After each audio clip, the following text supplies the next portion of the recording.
You're listening into Pal's Unscripted podcast.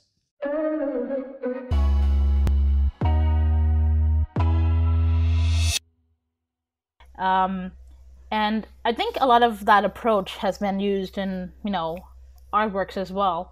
When I looked at famous artist Leonardo Da Vinci, there was actually psychoanalytic approaches Yeah, examinations of his work. Trying to see, what his mental state of mind was based on what he painted. Of course, it was like really insane to do yeah, because it's true. not like he I'm like, shows, those he's the subjects. Renaissance man, right? You can't really say, well, because he's decided to paint Madonna and the child in that way, that something else is going on in his life. The hypothesis was that because a lot of the characters that he painted, a lot of the models he used were actually hermaphrodites, or really feminine looking men. Even Mona Lisa, actually, the Mona Lisa is a man, right? Yeah. So a lot of the models were young men, and so he actually had a very close relationship with a child, a certain boy that he raised and groomed on his own, who he never actually openly, explicitly had a relationship with, other than being a helper. But that child grew up to actually inherit all of his paintings after his death. So there Wow. was like rumors going around for some time that he was a homosexual, and then people really tried to look at these paintings and tried to make it fit in a way that would communicate what Yeah. that he was. So a lot of it is not what we call it, just reliable. It was Yeah. definitely I a mean, like, fascinating piece of history. yeah, I mean, like, people always like to paint the narrative into their perspective. So it kind of, I don't know, it kind of distort history itself. Yeah. I'm like, for what it is, it's just history. You don't really need to say, oh, he was gay or he was this thing. I'm like, it's just Leonardo da Vinci. Let's just leave it on that. He is a very still currently a very prevalent man to the art community, but in all, people just find him very fascinating, right? Yeah, I'm like, he the way he do his artwork is one thing. I'm like, the other thing is the way that he invents stuff. The invention that he did is very somewhat revolutionary within his time. And Yeah. then, like, and I was thinking, what type of mental capacity that he have, that, like, give him the idea to do this kind of, like, sculptures and invention and stuff.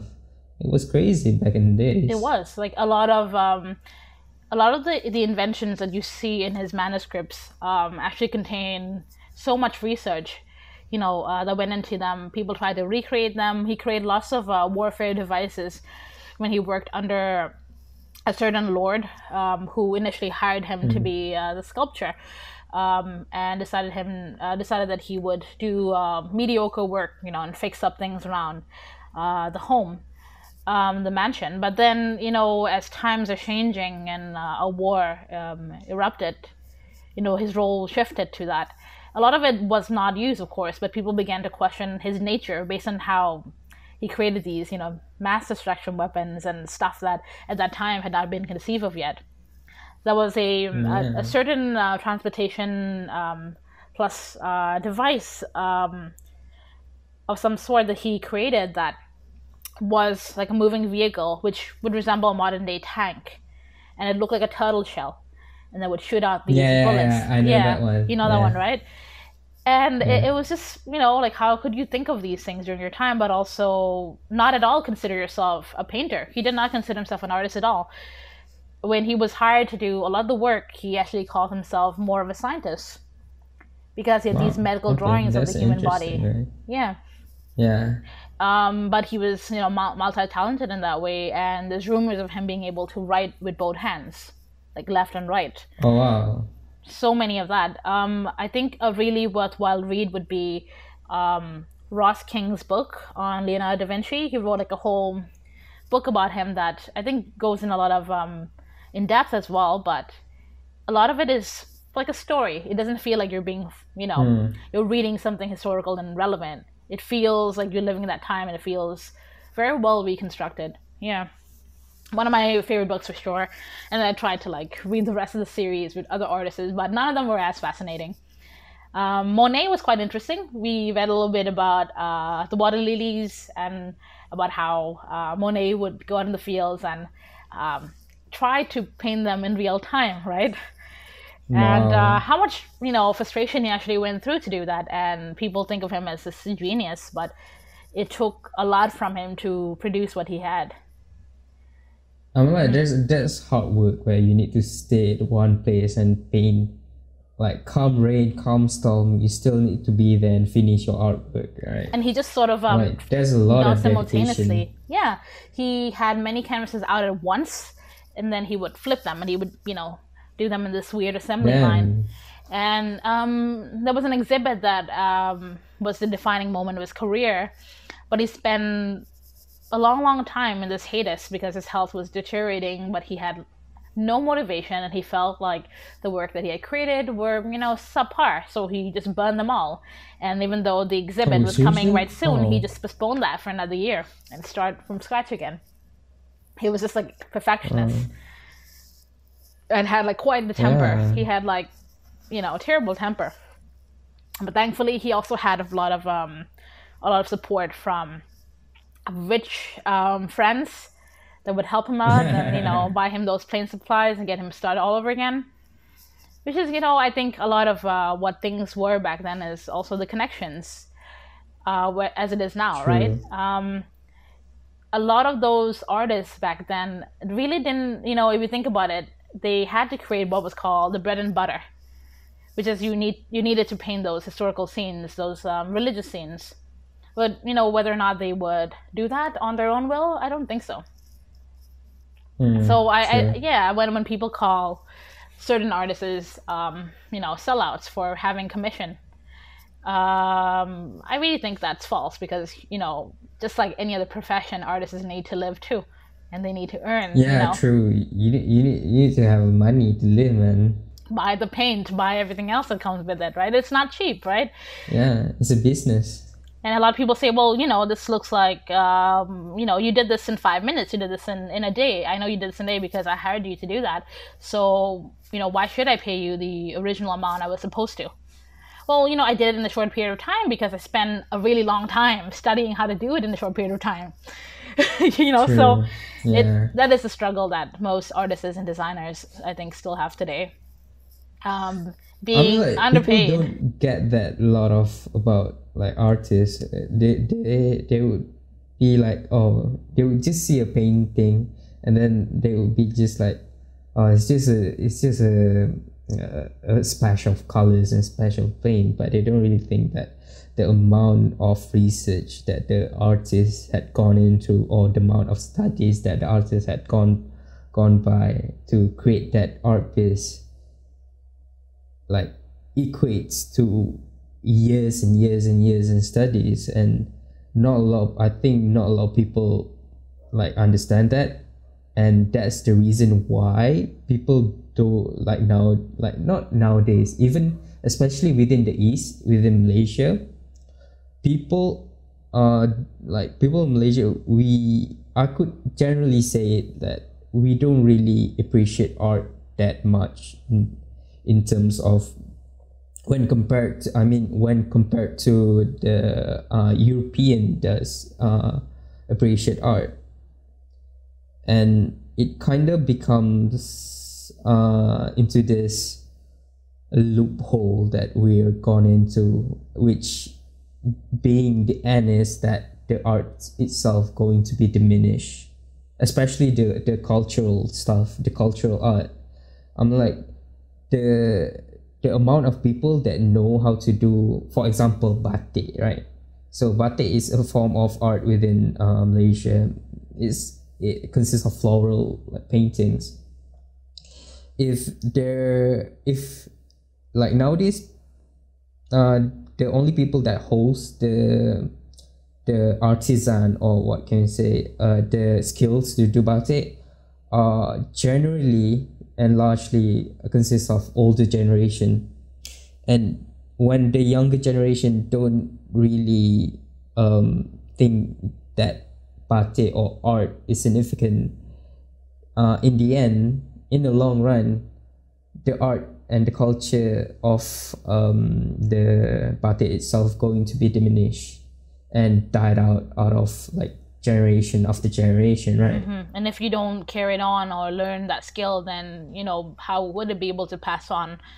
All you'll have is the last piece of the last piece of clothing, the last batik ever, and then it just becomes this part of history that, again, I think this might sound terrible to say, but it might even be better for us to fetishize some of this cultural work just to keep it alive, just to keep it relevant.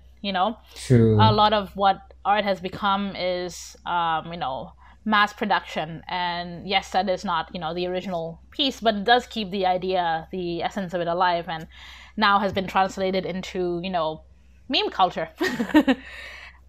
True. Dissemination of images, and other iconography, right? I'm like, people don't really appreciate when things are alive. They appreciate when things are dead. For example, Starry Night by Van Gogh. I'm like, during his lifetime, people don't really appreciate his art, and his art weren't getting like what can you say, the mass what you can like the mass popularity that he have right now. And right after his death, and suddenly his painting are considered to be one of those Renaissance painting, one of those what do you call it, valuable artwork that the world need to conserve and all that. I mean, you don't, I mean, like, that being at that point, being at a point of no return of not conserving and not appreciating art can be changed if we appreciate it like earlier at times, right? Or even making the efforts to preserve them, I think, and making sure that it's not the private collectors who have the majority of those paintings. That, well, of course, you can't stop that at all, but I do think that under an art gallery or an art institution, they could be cared for in a way that could last for a long time, right? When one of Leonardo's most well-known painting, The Last Supper, was painted, the technique in which he painted it was really experimental at the time, and he was not by any means an artist that was proficient in plaster painting or wall painting at that time. So he basically really did screw up that technique quite badly, because he was the sort of artist that loved taking his time, taking his long ass time, and he loved to go out in the markets and research the best models that would be the best representation of those disciplines that he were going to paint, right? And because of that, it took years for him to finish those paintings. A lot of them are incomplete because in his mind, to paint is to, understand, is to learn. So when he gets the answers he's looking for, he just stops. It doesn't matter if you paid him tons of money to complete this. He would just say, well, I've done what I needed to here, and move on. And that's interesting. Yeah, so he considered it an excursion, and that's why he loved these medical drawings. And it was for learning, and it wasn't for it to be a complete thing.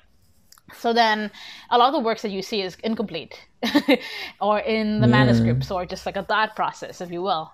And so when he finally got around to doing, the painting, he thought, well, I need a technique that would buy me a lot of time, because traditionally, the painting that he needed to do, wall paintings, need to be adhered to the wall with a wet plaster.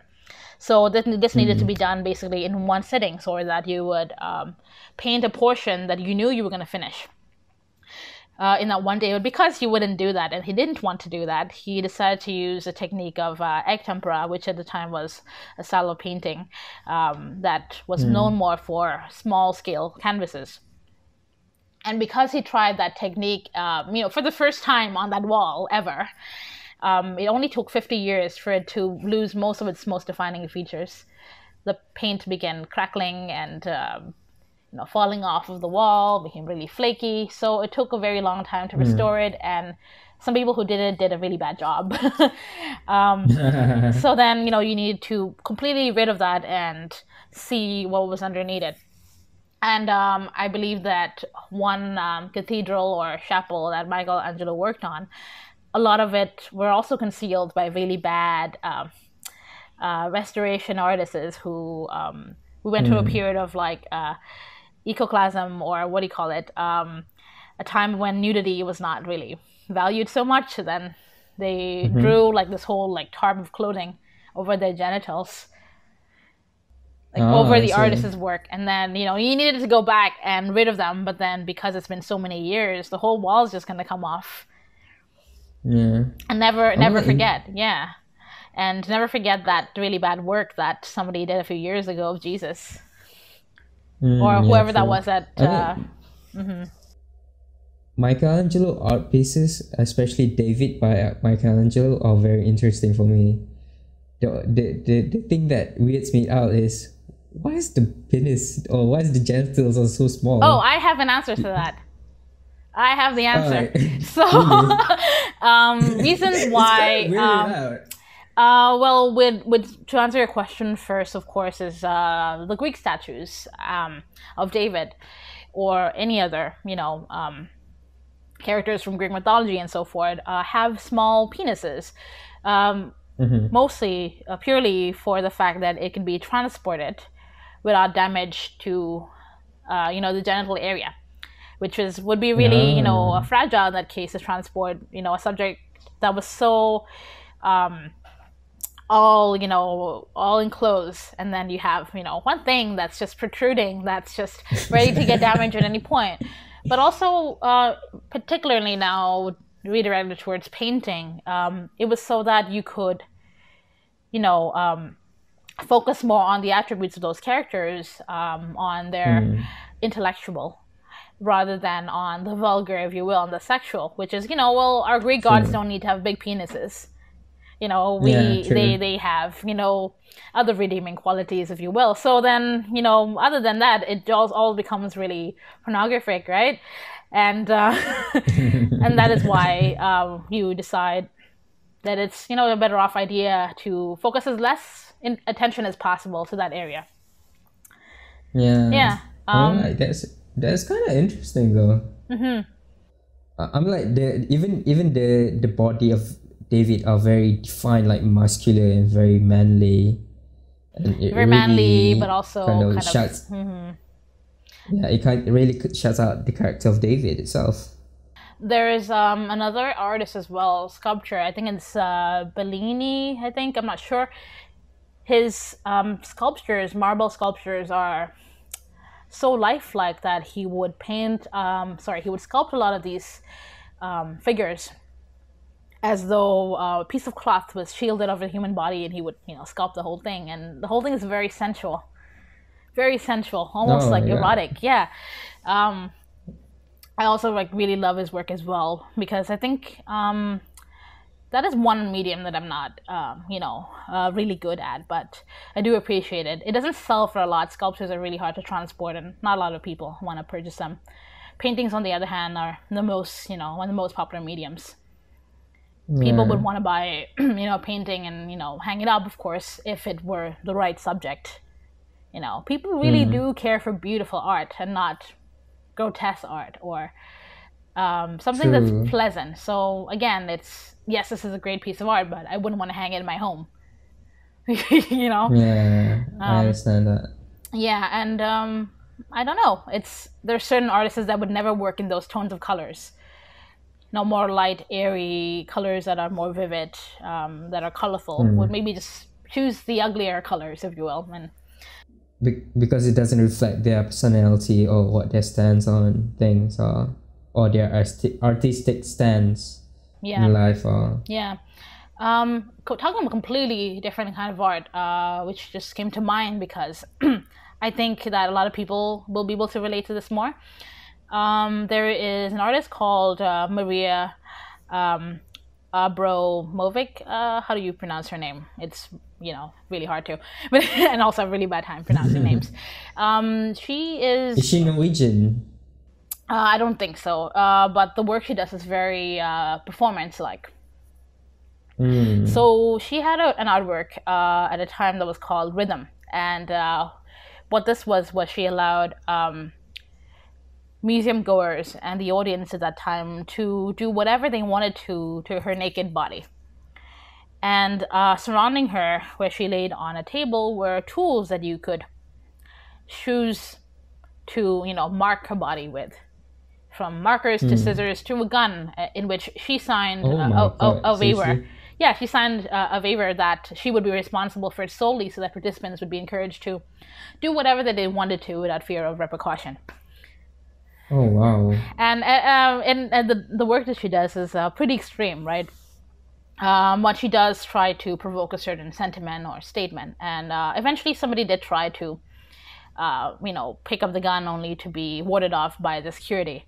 Even though in the name of art, she made it okay that you could do whatever you wanted. But it really goes to show you the extent of what people would do if there are no rules. Yeah, true. And then another work that I really like from her, which I don't know I do know the name of it, is called The Artist is Present.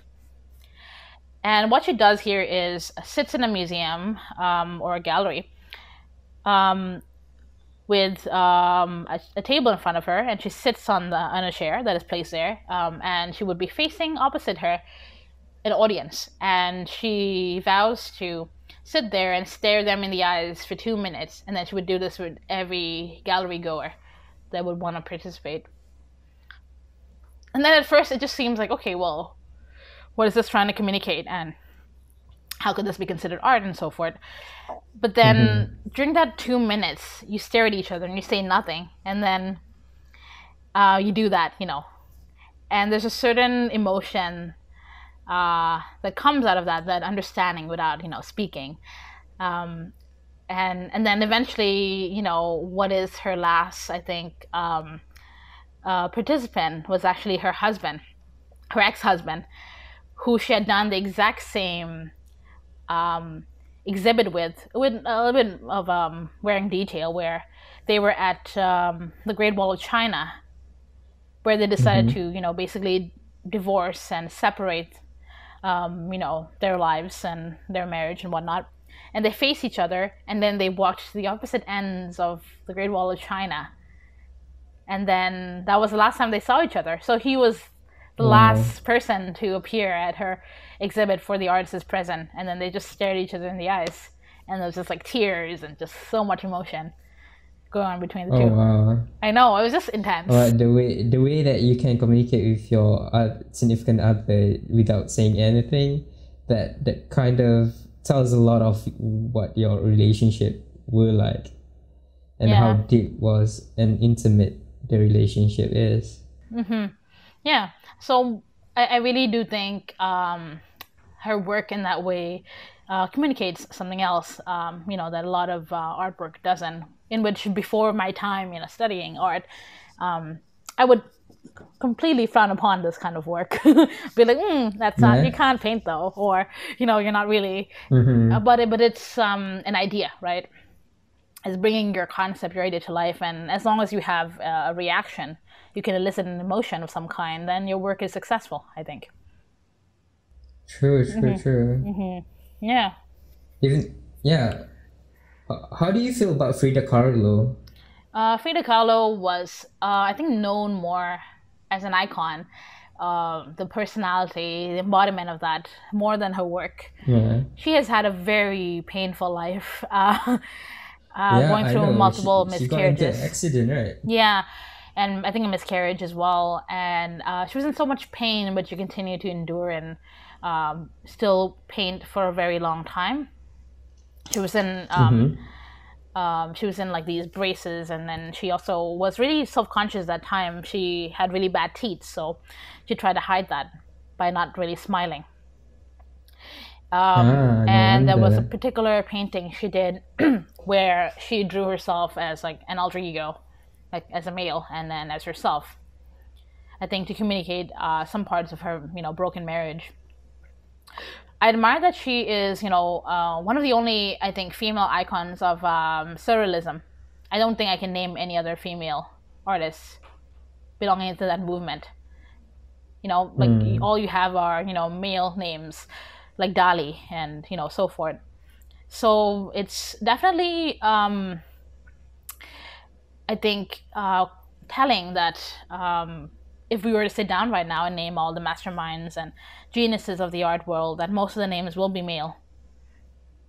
True, because I think that female artists don't really get representative that much, and I think it's probably because of they weren't focused on being independent, I guess.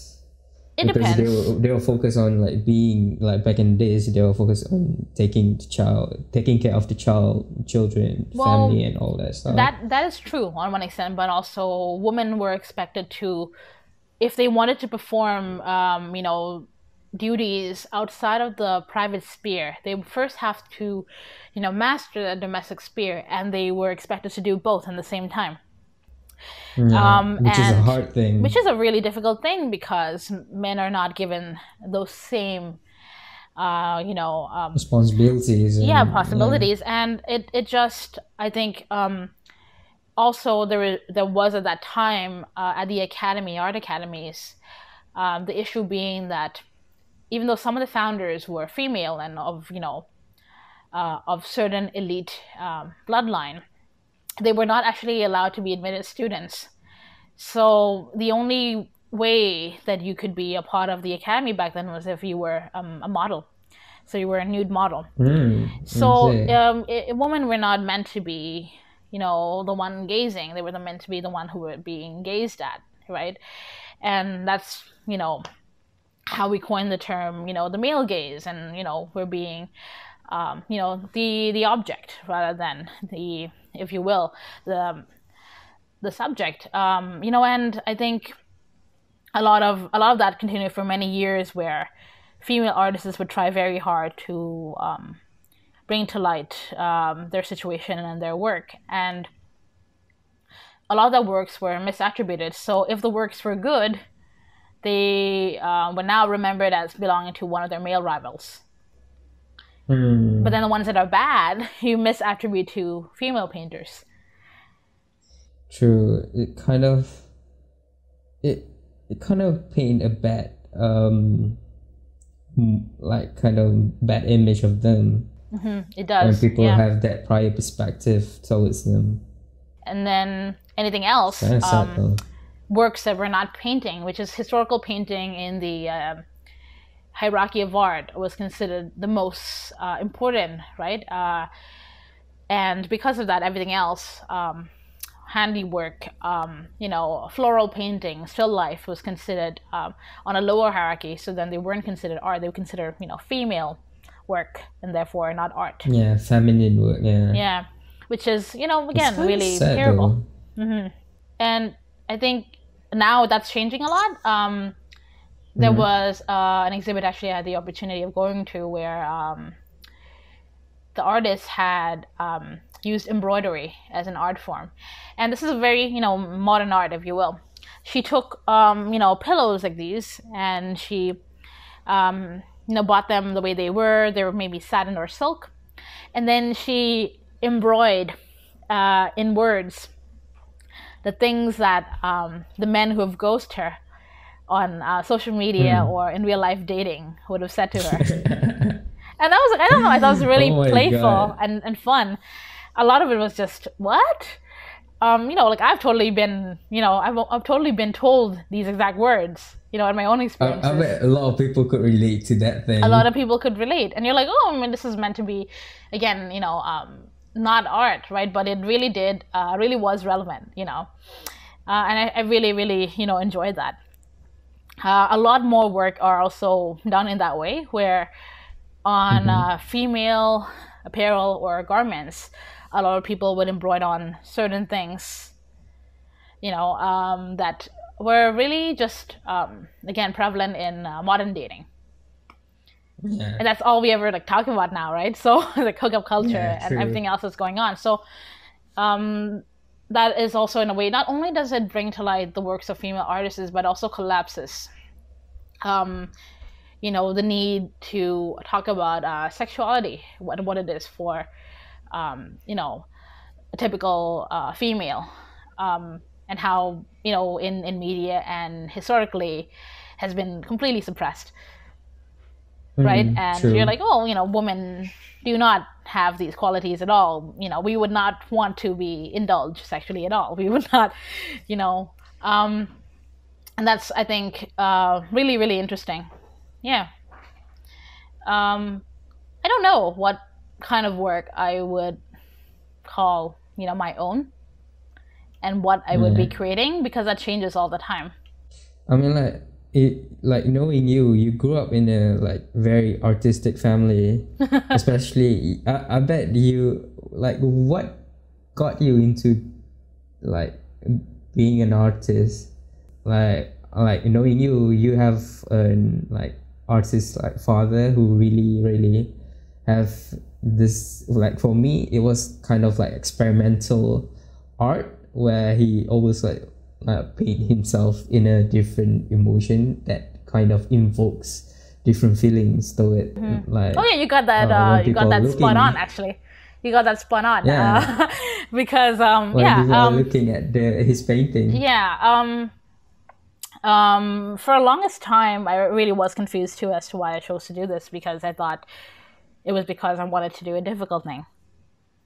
Because difficult things are, fulfilling when you do succeed in doing them, and the more you're encouraged not to do them because of your gendered body, the more so you want to.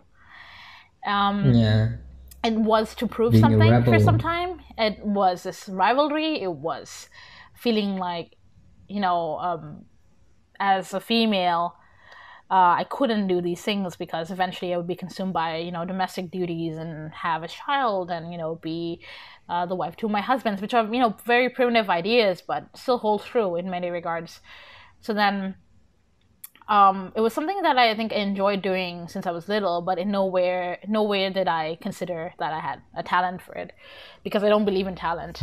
I really don't. I think that it's something that is just there, but if you don't work on it and do the difficult bit of sustaining it and improving it, then it just dies down.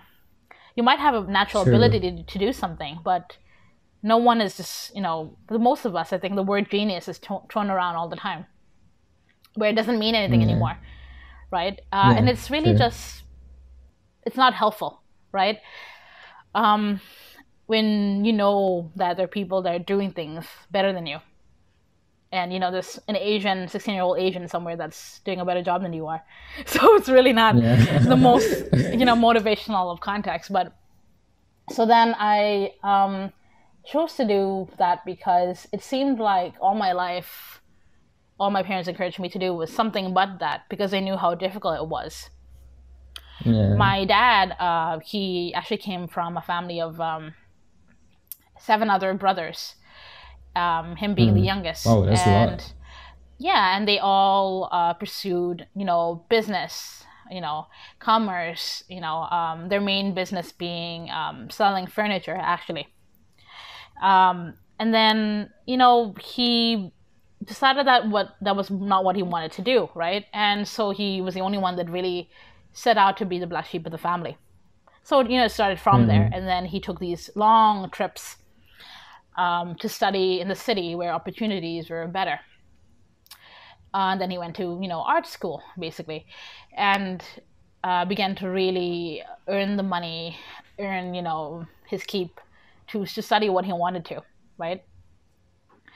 And because of that, he paved the way, for me to have these opportunities to do so abroad.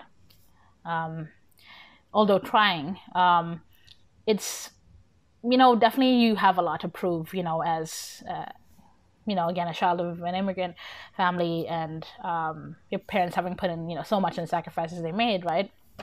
Yeah. So then I ended up, pursuing it, still every day having doubts about it. And I don't think that ever stops, that voice in your head that tells you that, hey, you're never quite going to make it, or, remember what your dad would have done when he was your age, the nagging thing in your head. Well, you also got to remember, right? It's different. Yeah, I mean, to live up to the expectation that are present within our mind, it's kind of hard to be that. For me, like what I always do, that whatever happens in my life, even if I want to achieve like one goal, I would just start at some point, and from that point on, yes, I'm going to do a lot of mistake, and I'm going to learn from that, and doing those mistakes would teach me the valuable lesson that I need to, like, the valuable lesson that I gain in order to improve myself into a better person, and to improve myself to being like striving toward the goal that I needed to. So yeah, I kind of put my life motto is kind of like that. It should be. But I mean, the most important thing is you don't need to be so hard on yourself. You just need to take it easy, right? Well, take it easy, but not in a way that's... Sorry, just a sec. I don't know, somebody just calls me, so I just declined that because I have no idea who that is. It's not important. and then, so I think I definitely relate to that, like on a personal level. There was a saying, I think, by an artist somewhere, or I don't know who it is actually, that talked about how the master has failed more times, than the student. So that, you think that you trying a couple of times and failing is like the end of the world, but somebody who's really excelled at their craft, at, what it is that they do, must have failed many, many more times than you have. And that's why they've gotten to a place now where they're at their seniority and, are able to be, your master or be your teacher, right? And you can't compare, you really shouldn't. It's difficult, right? It's difficult to do that to your peers, but everything else. But I think even more so now, we have, so many different opportunities, so many pathways. I don't think that anyone really, well, for me personally, I never thought, hey, well, I only want to do one thing for the rest of my life. Especially when you're in early 20s. There are a billion other things you want to be doing, I kind of love cooking. I kind of like listening to myself speak. So maybe I wanted to be a journalist at some point. And then I kind of wanted to be a writer. But then I also want to start a podcast. But I also want to start a YouTube channel. You should do all of that. You should do all of the above. But, and I think it's difficult to say, well, you need specialized skills to do that now, because as long as you can become really good and successful at what you do, you can do anything else, right? Yeah, you get to like that, epitome, the top of your career, and then, you want to write a book, you do it. Who's going to stop you? You want to start a YouTube channel and, talk about your experiences. Yeah, everyone want to listen to your podcast and all that. Yeah. Like, you could sell anything. Yeah, true. Being successful is such a privilege in terms of having the option on what do you want to achieve in life, is especially in terms of the dream that you wanted to have, or the dream that you wanted to be like reality in. And that when, like, once you're successful, the floodgates of opportunity will come, and like, your life going to be so much easier. Well, it gets harder before it gets easier, for sure, for a lot of us. Yeah, true. A lot of right now is just confusion, and like every day is like existential crisis of some sort, and self-questioning. self-doubt, but you just keep, pushing in every day, again, not to be that, toxic positivity kind of person. But every day is kind of a new day and a new opportunity. And of course you need to be accountable. Of course you need to take it easy, but at the same time, you learn from those mistakes, like you said, so right, and see what works and what doesn't. And a lot of it is having kind of a purpose to what you're doing, having it be different than just, for example, practicing the same thing over and over again, and then it's wrong and you've been doing it wrong. Maybe just focusing, and really centering what it is that you need to really set your priorities at. I think a lot of us, for short-term goals, have this like monkey with a symbol in our head. If we have, some sort of deadline in school, for example, and this like, monkey with a symbol will start, doing its thing once, it is closer for your deadline. But when it's long-term goals, like saving the world and becoming successful, that's never going to happen. Sure. So that's why you just sort of, become complacent in the comfort of every day. Yeah, kind of. And that's why being comfortable is actually terrible. I don't think people should ever be comfortable. Like, you need to be pushed. A lot of successful people, if you look at their life, the way that they grew up, they, like, for example, Michael Jordan, the way that he grew up is, he live in such a poor environment that it forces him to be like successful within basketball in order to get his family and himself out of that harsh environment, that poor environment that he's in. It kind of motivates him and drives him to become a very greatest of all time and champions of NBA and all that. But doesn't that suck, though, that we have to be in the worst of circumstances and conditions to become better? Doesn't that kind of suck? Why do you need like a spark of inspiration or enduring hardship? Why do you need to hit rock bottom? Unless you were born into like a rich family, so from that you don't need to do anything. From then you just breeze your way through life. Everything or whatever. Is spoon-fed. It really drives me crazy when people say things like, oh, I've gotten, where I need to be on my own. I never asked anybody for help, I did by myself. When well that you never get anywhere by yourself. And it's, connections that you make, that your parents make, and networking and knowing people. Nothing is ever, I did it on my own. Especially not if you were built, you're born into privilege and you, definitely had certain, parts of your life, the building blocks that require you to be successful, provided for you. So it's not, it's not an equal race. And, it never will be, and life's not fair, and we get that. But I think we should all be, grateful, of course, to, people before us that have, paved the way for us. And I don't think it's like, it's just me. And a lot of what this living in, I think, North America is this individualistic mindset where the world is your oyster. It's just me, and I really don't like it. So it is what it is, and I don't think that's, again, a coincidence that countries that are more collectivist, are actually doing better during the coronavirus. True. They're done actually even worse when compared to like Malaysia or Thailand and Japan. You guys are all functioning. You haven't, completely shut down your economy. Like, we've shut down our economy. Like, we actually for some time stopped. Everyone worked from home, and everyone is receiving a stimulus check from the government. Taxpayers' money now being returned in the form of like support, financial aid during this time. But no one's expected to, besides essential workers, no one's really expected to like work outside, from the confines of their home. All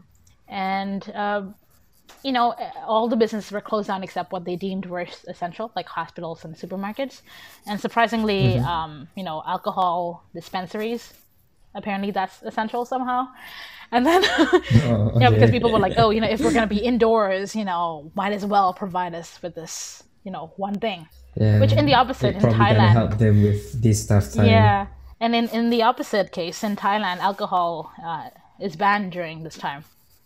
All the Oh wow, bars and everything have really? been closed down. Yeah, it's because most of the cases came from the congregation, a mass congregation of people in bars and clubs. Ah, I see. It's a different case in Malaysia. In Malaysia, the reason why the COVID was spreading like wildfire was because of a religious gathering, Oh. and then which is quite weird, right? And then the problem is that it's a freaking massive religious gathering, consists of like 5,000 plus people. What kind of So religious gathering was this? Was there an event, or is this it, just it, mosque it goers? was a tabligh. It was a tabligh, which is kind of they were doing like reading the Quran and having this lectures about Islam and all that. Mm-hmm. And then I'm not sure if it's true or not. There's this one kid. There's this one person who got infected. He's from Brunei, if I'm not mistaken. And then he went to the public. He went to the tabligh, and then what happened is he kind of spread the coronavirus within the religious goer, right, within that area.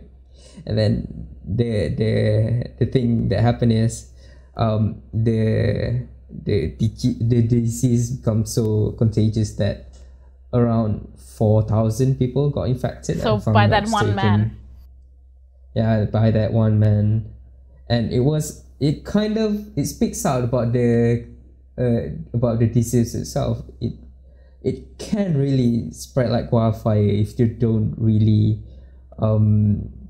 like contain people within those like enclosed area, Well, or else that's kind of everybody can a get thing in infected. itself, right? It. I mean, again, ironically, in Australia there actually was a wildfire, and then there was a wildfire that is the coronavirus. And then Yeah. Oh my god, that's so funny though. I know that's what I thought like the whole time. It just I don't know if in your case any religious institutions actually came out and publicly humiliated people for not doing their due diligence to religion during this time and making sure that they still attend those No, no, religious no, no, no, gatherings. no. Actually, they were insisted that the people that the Muslim, the head of, how can I say, the Mufti. So basically, the Mufti are the head of religion, head of state religion, if I'm not mistaken. So basically, he released a statement that he insists that the Muslim are not going to the mosque when the pandemic start to get worsen. Like for me, like today's Friday, right? I should be at Friday prayer, like Yeah. now at 1 p.m. But he released a statement that it's better for us to not to be within mosque within these troubled times, Oh. because if like if the Friday prayers, like it like when I'm going to a mosque, it becomes very congested because we're praying next to each other, standing next to each other. Yeah. And Shoulder to shoulder. like one person, yeah, shoulder to shoulder, and one person got infected too. If one person get infected with coronavirus, it's probably going to spread throughout the religious goer and people who prays within that mosque. So yeah, that kind of becomes a problem. So that's why he released a statement that said that people right now, the Muslims should stay at home. Not only the Muslim, also people with like other religion would should just stay at home and do your prayers within your household, and not to attend like very large religious gathering or even public gathering even. Yeah. And it would have gotten worse because, Ramadan and Eid has just ended too. So then there'll be a series Yeah. of mass congregation in the name of religion, which is not going to be Yeah. good for anybody. At least, I mean, in cases of, I don't know if you incorporate that in your religious ceremonies at all, but, holy water being, wildfire, that's the hotspot for like contamination and everything Yeah. else. I've seen True. baptism now being, reenacted from a Yeah, distance. spray, Yeah, like like what it do you shoot call it, that toddler spraying in the gun? head. Like if anything Water were to gun? remain during this from this pandemic times, I think they should just continue shooting babies in the head with, water guns. That seems like, It's kind of a funny new though tradition. when I saw that in Twitter. Oh, Twitter, yeah. It's so much going on Twitter actually. Lots of information there. Yeah. Also really toxic, some really good, but yeah. That It depends and on who you follow though, I think. yeah. I mean, I'm not even. I follow a lot of comedy, like pages, but then lately they have become a lot of it is very social justice warrior, which is okay. But I Yeah. think I've gotten to a place in my life now where I'm not that kind of person anymore. I've become kind of Mm-hmm. jaded. In high school, we used to do all these things that we thought would help the planet. From debating to like anti-bullying to all Yeah. these clubs, working with UNICEF or whatever. But then the reality of it is, we need to be somebody with a lot of influence and power and money to create, lots of change. Yes, obviously every little bit helps, but nothing helps as much as that. I think quicker than anything else. So the most I really do now, I think, is trying to within my own community, within my own immediate family, is actually educate them and have these difficult conversations. True, true. Like that's the most important thing. It's better to try to change the people that are like close to you rather than to try to change the world. Yeah, it's true. It's true. You start from the home, and then you work your way up, and you do your part. And cumulatively that becomes that creates change, right? Momentum Yeah, of like a true. change throughout, and we can't do everything, of course. And this is really romantic saying that a therapist once said to one of her clients that I know you want to change the world, but it's okay that the only person that you change and that you save is yourself. Whoa, okay, that's deep. Yeah, I think That's so. that's so deep though.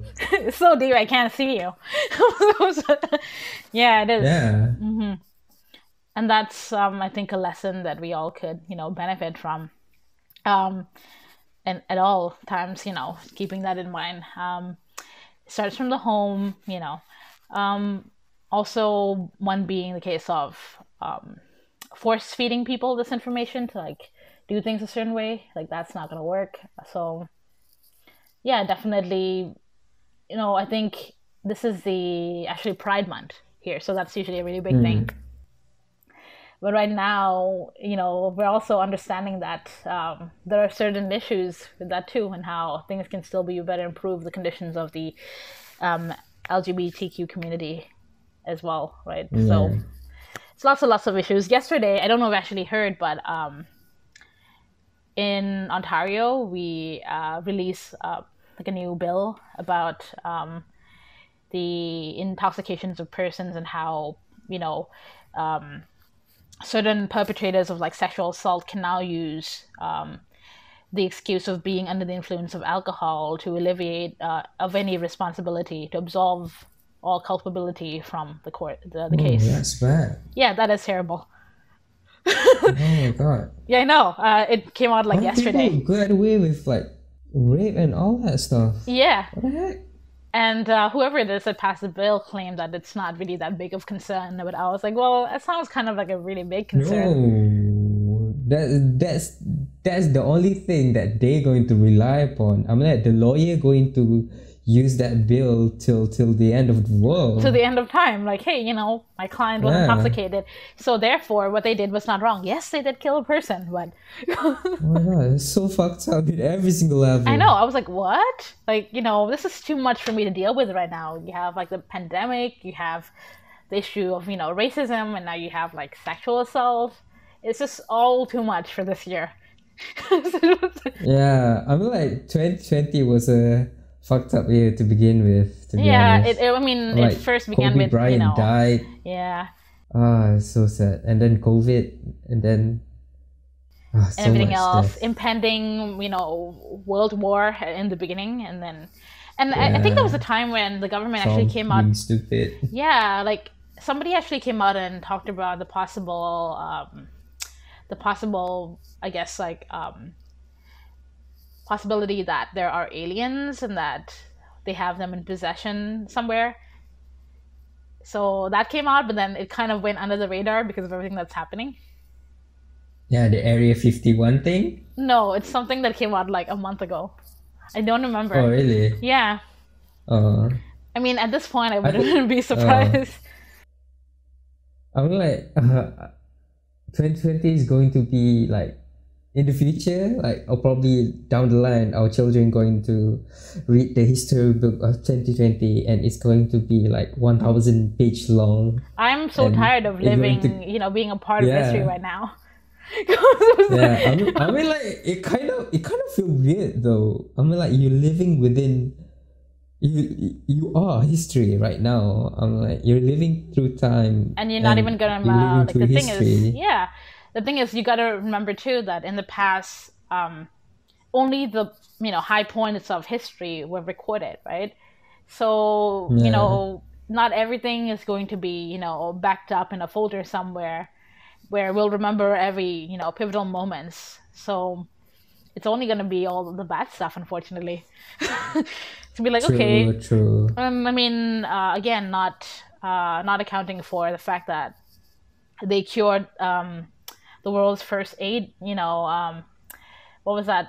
The AIDS case. Like, they found a cure for that for the first time. Oh, really? Yeah. I didn't know about that. Yeah, well, yeah, of course. Not with everything that's going on. Medical scientist, I didn't know about that. What the heck? Yeah. So, yeah, it's a lot. It's definitely a lot of, like, information overload, and you want to protect, like, your mental health and, physical health, obviously, during this time. So you really need to focus your energy on what it is with the news, right? Because there can't be good news. There can't be good news. True. And there was do you know, what's his name? He's the actor that was Jim in The Office, right? John something, Krasinski, or something. He played Jim in The Office. Yeah. Yeah, he Emily Blunt's husband. Yeah. He started something that was called Some Good News. And he started this YouTube channel and began talking about only the good news, right? And then some nice. And then some bad news is that now he had to sell out some good news to a big corporation. Yeah. So I was like, oh, okay. That was like sad. That's kind of weird though. Yeah, people were like, I love this for the fact that it was done for the feel good, for people, and that there were no other intentions behind it. But then of course we're gonna, profit from everything. Okay, this other funny thing which I saw the other day, which was actually kind of sad, was that okay, I'm not like a big TikTok user, but I do go on for entertainment. I've avoided for so long to not be a part of this. But then me too, actually. I just didn't want to be, again, when somebody calls me a millennial, I just get really defensive. And then I was like, no, what do you mean by that? So then there was this video that was going around of this white boy who really was a tryhard, Leonardo DiCaprio. And he was purposely, hitting people and destroying property and getting arrested so he could get the pictures. And then now that's become known as what is called the bad boy aesthetic. And that all just sounds like a bunch of bullshit, but it's true. So we are going to gentrify everything. Yeah, true, Yeah, kinda. that's just sad, So that's just one in the holy grand scheme of fucked up things that's been happening.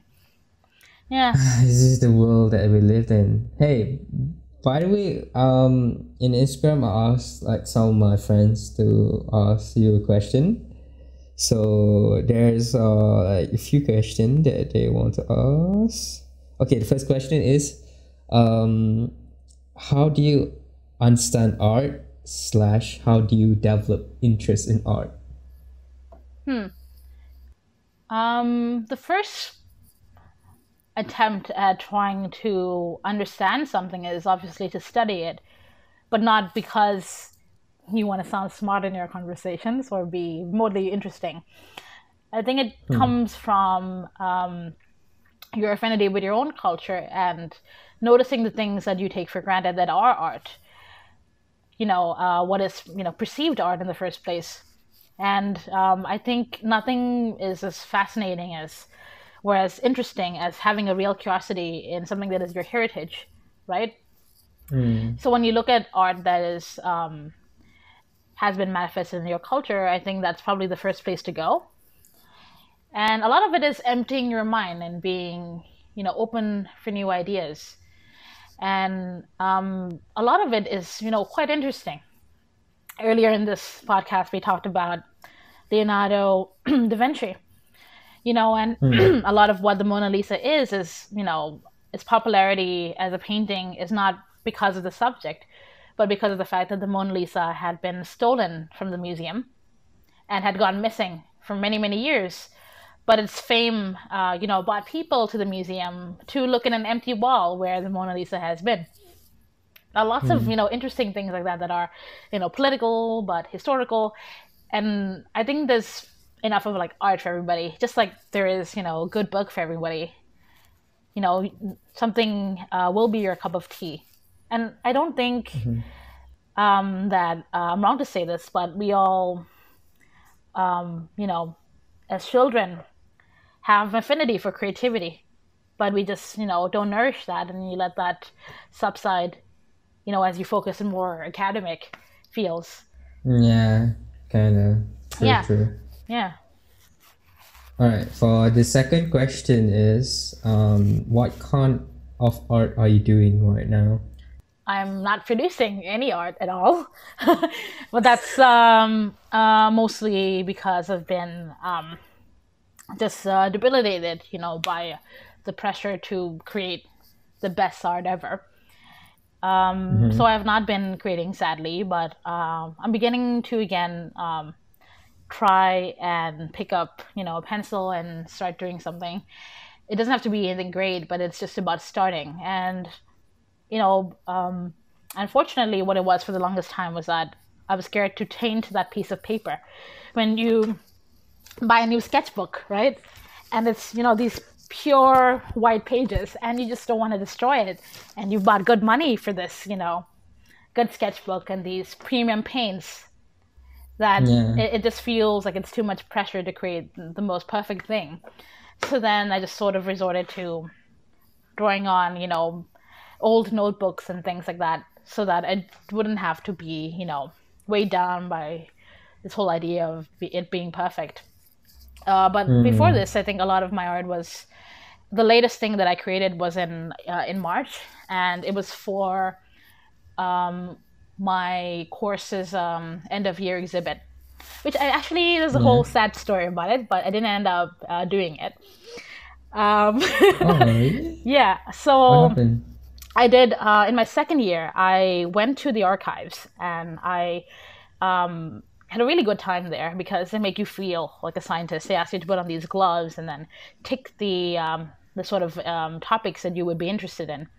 And then there are these boxes in the archives that they bring to you, and then you go through them, you leaf through them while wearing those gloves to find, old letters from old students at the university writing to a professor they had a crush on, or old paintings and photographs from the Toronto Star, which is one of the oldest newspaper agencies here. So then I eventually landed on these old photographs that were donated to the university's archive on the Vietnam War. And what our assignment was to choose three separate articles. It could be objects or, things that you found at the archive, and then write a story about it. So then I wrote a creative story based on the unlikely friendship of a Vietnamese boy and American soldier, playing on a lot of the stereotypes that exist at the time, with children gathering around the soldier saying things like, "You got gum, chum?" and so forth. And then, building this very tragic story between the two, having a friendship that's quite short-lived because of the suspicions that the child could be part of the Viet Cong. Even though he had been, quote unquote, protecting him in the hamlets of his village, and how during that time, what the enemy is, it's not, one or the other opposing sides, but that is, the disease of war itself. So then, I did a really good job on the creative writing, and then I thought of resurrecting this project for whatever reason, for this assignment, for this exhibit. So I created this three separate panels of photographs from the Vietnam War, which is one of the most publicized and televised war of all time. So there's so much, content and material to work with. And I, photoshopped them. I photoshopped them and I collapsed them into something that would be the high points of the story that I told. And for about 4 months, I was obsessed with the idea of building a tunnel. And what I meant by that was I wanted to build an immersive installation where the tunnel itself would be made of paper mache, and there would be silhouette cutouts of these characters that I talk about in my book, and that you as an audience would be able to crawl through the tunnel, feeling like you're actually in the barricades and the barbed wires that is, war, and, metaphorically, but also quite literally. And then everybody in my life told me, no, you just want to build a tunnel. So then, which is true. I just wanted to build a tunnel, and I couldn't get out of my head. It's one of those cursed ideas that you've had, that you're like, okay, because first off, I'm not a scavenger. I can't go out there and get all these, all these materials, one being, the wires, and, also the expenses. How much is that going to cost, right? It's going to be so heavy. You need transportation, and you need, these softwares that would help you map out, the right portions. And I wanted this to be an immersive experience where there would be narration as you were crawling. You could hear the smells, the dirt, the grass, the sound effects. It was going to be, great, right? And then I slowly just, took a step back, mostly because no one wanted the tunnel. And then, so I decided to, funny story, there's actually a tunnel that somebody dug under my university that now is a tourist destination for some reason. And it was just because some guy that worked construction there really wanted to dig tunnels. So maybe that's where my obsession with tunnels originated. Who knows? And then, so what I decided to do then was just Photoshop these images that I saw to create a narrative, the high points, and make it believable that, hey, this could be the story of one or any other, American soldier, any, Vietnamese boy, people that really did live during those times. And this is one of the many million stories that are quite similar.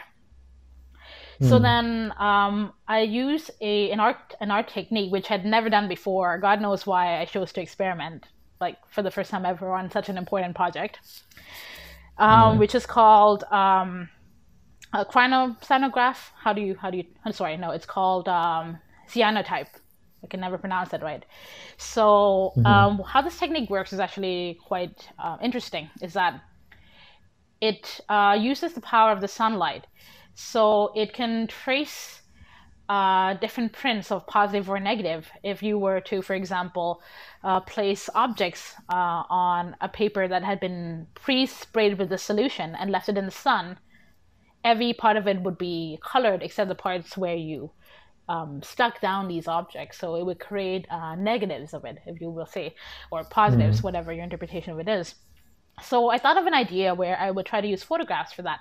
So the pictures that I manipulated, the photographs that I put together to weave this narrative, I printed them in, I photoshopped them, and then I inverted them after I turned them black and white, just to give that, range of tones. And it was just this like huge work that I did on Photoshop that I sort of miscalculated a little bit, and it ended up becoming so much bigger than I thought, right? One difficulty being, hey, you need access to a printer. But then you also needed to have one continuous paper, because what you ended up doing was you could always create a poster of that into smaller images, but then there would be, gaps of white that the sun could permeate through, and therefore, damaging parts of, your artwork. So I experimented like some $200 on that. Forget eating and everything else. I was just like doing that, and then I just failed over and over again because it was during the winter months, so it was not the best technique to use. Because it was cloudy every day, it was rainy, and then the only place that you could leave it out in the sun was your balcony. So then in the end, I actually ended up, succeeding with just 2 panels. But this was like on the day of the exhibit, and I was still like, printing and drying and and it was like this, like it looked very batik like too, because the cyanograph would leave blueprints, right? And you couldn't iron on them because it's very heat sensitive, and you couldn't dry them using a dryer because it's heat. So then I just like basically did as best as I could, and then again with my fabric, my artwork still being damp, I took it to the exhibit halls. Going to set up, even though I spent, basically all morning helping with the whole logistics of the exhibit to begin with, so I had no time to, really do my own things. And then when I got there, all the spaces in the art gallery that we had booked had been completely occupied. So people had, first come, first serve. It was very impromptu, the whole thing thrown together in a mishmash. I don't think the organizers of the event really did a good job with that, where you could book a space and, leave them. It was more of, if you were there and it, you were able to find ways to somehow, in a very small space, put in 50 artworks, in a really small gallery. So by the time I got there, I just thought, hey, well, everything's up and ready. It's just like no space for me. And I just felt like by that time there was 1 hour left for setup and nobody was there. And I really needed like extra pair of hands to help, drill into the walls. And it was just a lot of work because I wanted to hang them, because my idea was, hey, it would be like this idea of like theater, and you would be able to walk through these images. They were sort of like floating like holograms, and you were able to walk through it and feeling like you're part of the story. It was this whole like concept that I worked out, but then you needed to, the gallery had no ceiling, so you couldn't just hang things. You needed to drill into the wall, and you needed to, have actual fixtures for it, in which I had like no real knowledge for, except some, makeup, just some quick mashup of things that I thought in my head. So then I just took my damp fabrics and rolled them up in a bag, and I just went home. After having after having spent 3 months working on it.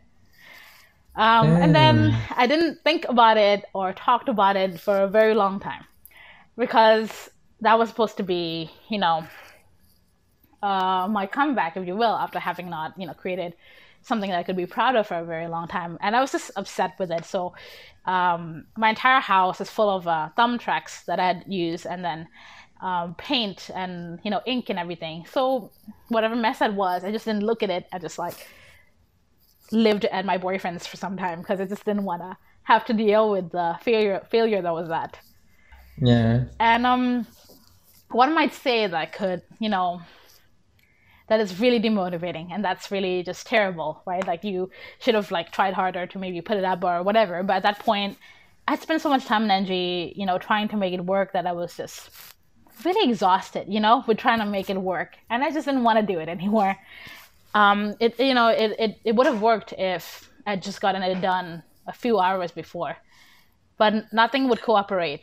I spent a lot of money and time and energy into making it work. I even bought black light, and I bought, mercury lamps, that I bought like all sorts of things that could help me do it artificially. But, one lamp is like $70, and then you needed like so many that would spread over what my, artwork was, about 2 to 3 meters long. So then, yeah, that's still waiting for me somewhere in the back of my mind and on my, archive on my laptop for me to attempt it again at some point. But yeah, you should never ever try out a technique until you've mastered it, for something that is so important and, do in a short period of time. Yeah, I mean, you can learn a lot from your mistakes. Yeah, yeah. That was. I think you should have another go with it. Yeah, I do. I do need those resources, and I've like come up with better ways to do it now. I totally have. But maybe sometime in the future. I do feel like if I do it a second time, it'd be great. I only have 2 of the 3 panels that I had initially envisioned for it, but very, very, very infuriating project. It was just just imagining me like rolling up like something that I had done and feeling like, well, everyone's already done everything and it's complete without me. So I just left. It was just one of the saddest things I think I had to deal with this year. But it was nothing compared to, the difficulty of like staying in university and making the money for it and like being abroad, like that whole thing was far more difficult than this. So yeah, so nothing surprises me anymore. It's just like, you just need to take it with a grain of salt, I guess. Yeah, it's like the Murphy's Law though, like everything that will go bad is going to go bad. It's like that was when I was like, oh, really, this is gonna be this hard. Yeah. So that was the last thing that I did in the world of art.